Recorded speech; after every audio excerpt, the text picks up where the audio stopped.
گوجری زبان میں اپڈیٹ سنیے۔ بھارتی فسطائی وزیر اعظم نریندر مودی کا کشمیر یاترا ور آج پوری ریاست مقبوضہ جموں کشمیر میں مکمل ہڑتال کی جا رہی ہے۔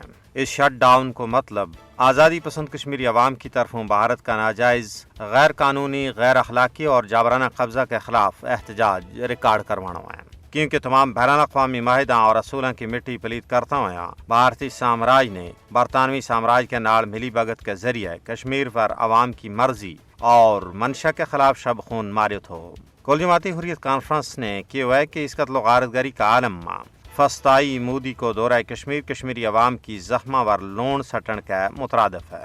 فسطائی مودی اس یاترا کے ذریعے اپنا کرتوتا نہ چھپان واسطے عالمی برادری کی اکھاں میں توڑ کرن کی ناکام کوشش کر رہے ہیں۔ حالانکہ فاشسٹ مودی نے اپنی درندہ صفت فوج کے ذریعے پوری مقبوضہ ریاست جموں کشمیر نے ایک قتل گاہ میں تبدیل کر چھوڑا ہے۔ مودی کا دورہ ور پوری ریاست جموں کشمیر میں شٹ ڈاؤن کو مقصد بھارت اور عالمی دنیا نہ یہ چیتو دوڑنا ہے کہ کشمیری بھارت کا ظالمانہ اور غاصبانہ قبضہ نہ کسی بھی صورت میں تسلیم کرنے واسطے تیار نہیں ہے۔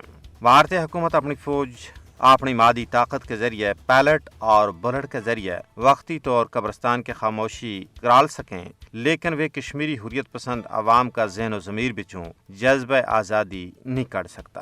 بھارت کا بے پناہ ظلم و جبر اور قید سامانی کے باوجود کشمیری عوام کا جذبہ پست نہیں ہوا، بلکہ انہوں نے ایک نئی جلا ملی ہے۔ یہی وجہ ہے کہ وہ ہر صبح و شام اس عزم کو یاد کر رہے ہیں کہ حصول مقصد تک یا مقدس جد و جہد جاری تساری رہے گی۔